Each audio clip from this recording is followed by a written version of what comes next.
deux enfants sont profondément endormis dans un lit au milieu d'une chambre pauvrement meublée. La porte s'ouvre.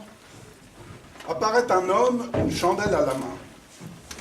Il s'avance en titubant légèrement et se penche au-dessus du lit pour éclairer le visage des enfants. L'homme murmure à l'oreille de l'enfant au bord du lit. Ludwig, réveille-toi. Ludwig, debout. Ludwig, réveille-toi. L'enfant se frotte les yeux, se redresse, s'étire et marmonne en bâillant. Hein? Quoi? Qu'est-ce qu'il y a? Debout. Comment? C'est l'heure de ta leçon. Quelle heure il est? C'est déjà le matin? Mais non, idiot, c'est le soir, il n'est pas encore 10 heures. Et qu'est-ce que tu as à te coucher comme les poules? Allez, il faut te lever. Ton père m'a fait jurer de te donner ta leçon ce soir même. Où il est, papa? Ton père, il dort. Ah, il est au lit? Oui, enfin non, il dort sur la table de la cuisine. Et pourquoi il dort dans la cuisine, papa? Il avait trop sommeil. Il n'a pas eu la force d'aller jusqu'à la chambre. Et toi, tu n'as pas sommeil? Et moi aussi, je suis fatigué, tu vois. J'irai bien me coucher, tu peux me croire. Tu étais avec papa? Vous étiez où? Ça te regarde pas, mon neveu? Chut, Tobias, tu vas réveiller mon petit frère. Et d'abord, s'il dort, papa, il risque pas de venir. Pourquoi tu lui dis pas demain que tu me l'as donné, ma leçon? Il n'en saura rien. Et pourquoi ceci et pourquoi cela? T'en as encore beaucoup de questions? Arrête de discuter, ça suffit maintenant. Lève-toi, sinon... Il lève la main. Ludwig protège son visage de son bras. Tobias lui attrape le poignet pour le sortir du lit et le traîne, pieds nus et en chemise de nuit, dans la pièce à côté où il le juche sans ménagement sur le tabouret d'un piano forte.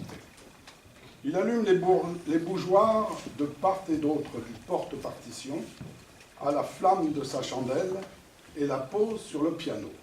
Voilà, maintenant fais tes gammes. Encore engourdi de sommeil, l'enfant commence à jouer, mais il accroche des notes. Par tous les saints, Ludwig. Fais attention, articule, tu veux. Articule. Je peux pas. J'ai froid. Mes doigts m'obéissent pas. C'est tout ce que tu as trouvé comme excuse. Fais un effort. Si ton père ne t'a pas donné son compte de taloche cette semaine, dis-le. Puis remédier. L'enfant reprend ses gammes, mais bientôt, Tobias l'interrompt. Recommence. Lève les poignets et baisse-moi ses épaules. Les bras près du corps et je te l'ai dit 100 fois. Replie tes bons dieux d'elle. Tu veux t'envoler ou quoi? Le tabouret. Mais le tabouret, il est trop bas. Et puis j'ai froid, j'ai les pieds tout gelés. Tu ne joues pas avec tes pieds que je sache. Oh, s'il te plaît, Tobias, laisse-moi me recoucher. Arrête. Ton mal, tu sais ce que c'est? C'est la paresse, voilà tout. Bon, maintenant prends ta partition. Je sais pas où elle est. Puis de toute façon, je la connais par cœur. Ah bon. Eh bien, on va voir ça. Je t'écoute. Il va s'asseoir dans un fauteuil un peu en retrait. Ludwig commence le thème, puis enchaîne sans difficulté les premières variations. À peu près réveillé, il commence visiblement à y prendre plaisir. Mais arrivé à la 4e variation, il hésite un instant. Il ne se rappelle plus très bien. Oh, tant pis, il continue en improvisant comme il peut. Il adore improviser. Tobias, d'habitude, n'aime pas qu'il improvise. L'enfant s'attend à des remontrances, mais Tobias ne dit rien. Étonné, il se retourne, et que voit-il? La bouche ouverte, la tête renversée en arrière contre le dossier du fauteuil. Tobias dort à poing fermé et il ronfle. Ludwig jette un coup d'œil à droite, jette un coup d'œil à gauche. Son père n'est pas en vue, sa mère est au lit. Sans bruit, il se laisse glisser du tabouret et file se recoucher. Tobias est un musicien itinérant, devenu un temps le compagnon de beuverie du père de Ludwig. Il est hébergé depuis quelques mois chez les Beethoven, en contrepartie de quoi il est chargé de la formation musicale de l'enfant. Pardon. Au fait, Ludwig, j'ai écrit un article pour le magazine musical sur sur la publication de tes variations. Écoute ce que j'ai écrit. Ludwig van Beethoven est le fils du ténor de la cour, Johann van Beethoven.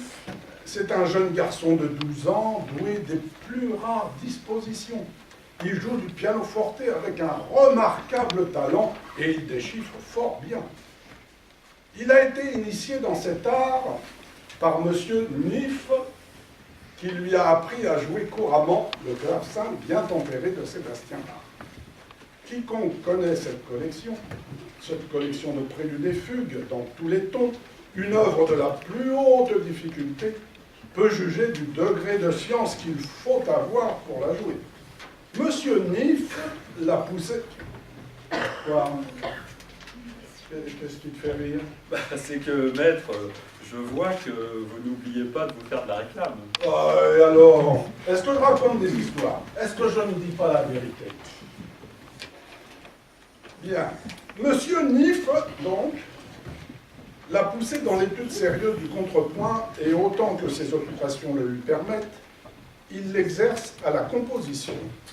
Il lui a fait graver à Mannheim ses 9 variations pour clavier sur une marche de Dressler. Ce jeune génie mérite d'être soutenu et deviendra certainement un second Wolfgang Amadeus Mozart s'il tient ses promesses. Ah, ça me fait bien plaisir ce que vous avez écrit, maître. Merci. Moi aussi, j'ai quelque chose à vous montrer. Une sonatine en ré majeur. Et puis, j'ai pensé à quelque chose en revenant de ma tournée. J'ai envie de la dédier à Lorcan. Lorcan? Bah oui, vous savez, Eleanor Browning. C'est comme ça qu'on l'appelle dans sa famille. Ah oui, c'est vrai que tu fréquentes beaucoup les Browning. Tu passes même le plus clair de ton temps avec eux, paraît-il. Et mon petit doigt me dit que tu es amoureux. Ah, je ne me trompe pas, te voilà tout rouge. Dis-toi bien une chose, Ludwig. Une dédicace, ça doit te servir à te faire connaître des gens importants. Ceux qui peuvent être utiles dans le métier. En 2 mots, les grands de ce monde. C'est eux qui peuvent te passer des commandes, qui peuvent t'allouer une pension. Je sais que tu donnes des leçons de piano dans cette famille. Dis-moi, cette petite Lorcan, elle est mignonne, je parie. Et tu aimerais bien lui faire le plaisir de cette dédicace. Une déclaration, en quelque sorte, non? Ouais, je comprends ça. Mais tu dois penser d'abord et avant tout à ta carrière. Dis-là plutôt, je ne sais pas, moi, qu'un grand électeur de Cologne, Maximilien Frédéric. C'est lui l'homme le plus puissant en Cologne. Fais-lui une lettre que tu joindras à tes partitions. Et n'oublie pas dans ta lettre des courbettes, encore des courbettes, toujours des courbettes. D'accord? Tu ne la montreras pas cette fois. Bon, maintenant, montre-moi ta sonatine.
Parfois, après la leçon que Haydn donnait à Beethoven, les 2 hommes s'installaient dans un des nombreux cafés de Vienne pour un moment de convivialité. Ce jour-là, ils s'installent dans le café le plus célèbre de Vienne, au bord du Danube, le café Hugelmann, fréquenté par les artistes et l'intelligentsia viennoise. Papa Haydn, vous savez comme j'admire votre musique. Vous êtes pour moi un modèle à l'égard de Mozart, de Handel ou de Bach. mais me refuse à servir un prince et à lui complaire. Que m'importe à moi ce qu'il attend de moi? Ce que je veux exprimer, c'est ce que j'ai en moi, pas ce que sa seigneurie a l'habitude d'entendre.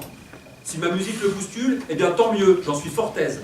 Moi, voyez-vous, j'écris la musique de demain, à lui de s'y habituer. Comme tu y vas, ton rôle est de les divertir, de les amuser, de leur donner du plaisir, rien d'autre.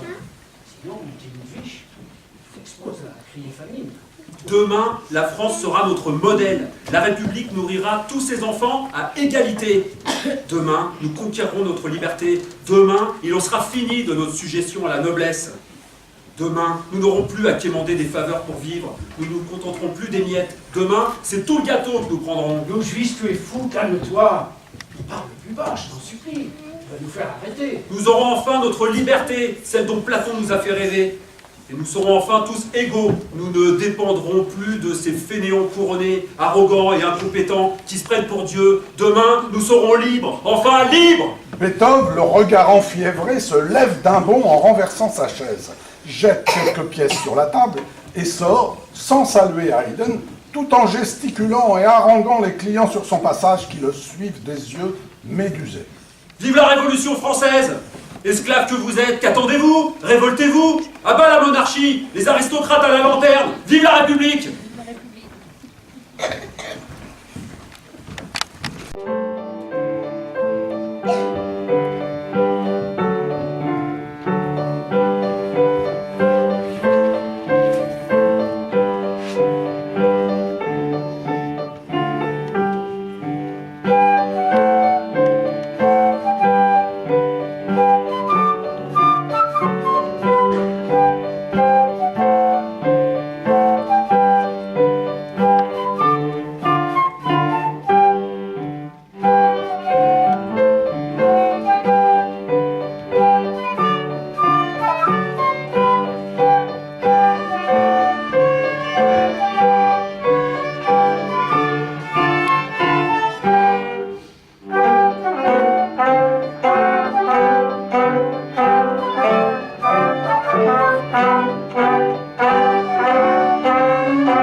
Laisse-moi tranquille, je n'ai pas faim. Va-t'en. Écoutez, monsieur, il est tard. Je vous le garde au chaud dans le four. Moi, je m'en vais. Asseoir.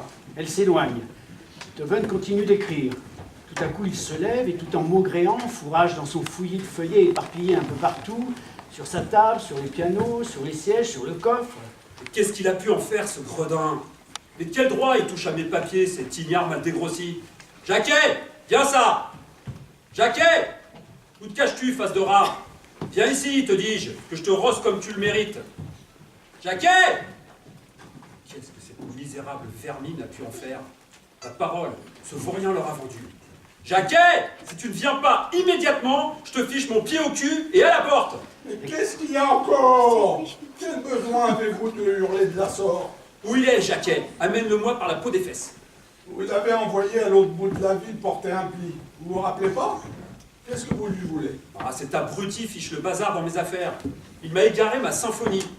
Vous avez tous la manie de tripoter mes affaires. Pardi, il faut bien pour faire le ménage. Mais c'est pas une mince affaire, je vous le dis. Tu l'as vu, ma partition, toi? Vous pensez comme ça m'intéresse vos gribouillis. Les partitions. Il n'y a que ça, des partitions, ici. Est-ce que je sais? Ah, c'est une liasse attachée avec un ruban. Et j'ai écrit dessus, en très gros, Symphonia Buonaparte. Cherche avec moi, veux-tu? Quoi? Vous écrivez pour l'ennemi, maintenant? Oh, mêle-toi de tes sauces et de tes ragoûts. Tu l'as vu, oui ou non? Les cuisinières ne répondent pas, jette un coup d'œil sur le bureau, déplace des papiers, puis se penche pour voir sous la table, où elle fourrage un moment dans un amoncellement de feuillets, de livres, de carnets entassés sur le sol. Soudain, elle se relève, brandissant quelques feuillets liés avec une fine cordelette. Mais ce serait pas ça que vous cherchez par hasard?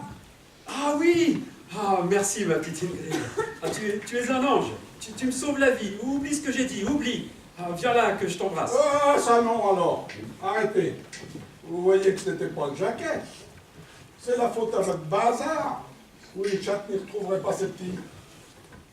En fait, monsieur, ce Bonaparte, le roi des Français, J'en ai entendu parler ce matin au marché. Quoi? Bonaparte, roi des Français? Non, tu n'y entends rien, ma pauvre fille. Mais alors, rien du tout. C'est tout le contraire. Bonaparte est un révolutionnaire. Il est de ceux qui ont coupé la tête du roi, au contraire. C'est un républicain. Moi, j'en sais rien. Hein. Je vous dis ce que criait le petit vendeur du Wiener Zeitung ce matin. Couronnement du général Bonaparte! Tout sur le couronnement du général français! Couronnement! C'est bien pour un roi, non? Couronnement? Mais qu'est-ce que tu racontes? Non, tu auras mal entendu. Non, monsieur, sauf votre respect, non. J'ai bien entendu. Couronnement, je vous dis. Je ne crois pas, c'est impossible. Ah, écoutez, on frappe à la porte. Tu crois? J'ai rien entendu. Va toujours voir. Sorti de la cuisinière et entrée d'un jeune homme la précédant. Bonjour, maître. Ah, c'est toi, Alexandre. Est-ce que c'est vrai? Oui, c'est bien vrai. Ingrid raconte n'importe quoi. Elle prétend que les journaux annoncent, tu vas rire, le couronnement de Bonaparte. Non, non, elle a bien raison. Je l'ai lu dans le journal. Il paraît que le général Bonaparte s'est lui-même solennellement posé la couronne sur la tête au cours d'une cérémonie dans une cathédrale à Paris et que désormais il se fait appeler Napoléon Ier, empereur des Français. Vous vous rendez compte? Empereur, un aventurier corse qui se prend pour César. Alors, qu'est-ce que je disais? Vous voyez bien? Damnation. Le monde est perdu. Alors là, notre dernier espoir d'une nouvelle vient de s'envoler. Ce Bonaparte n'était donc qu'un arriviste assoiffé de pouvoir qui va maintenant pouvoir exercer sans partage. Ce sera un tyran, comme les autres, qui foulera aux pieds les idéaux égalitaires de la Révolution. Il y a décidément que la soif de pouvoir qui mène le monde. Pauvre humanité. Mon petit Alexandre, crois-moi, n'attends jamais rien de bon de la part des hommes. Il pose alors la partition sur son bureau, biffe rageusement le titre de plusieurs traits de plume et écrit « Symphonia Heroica ».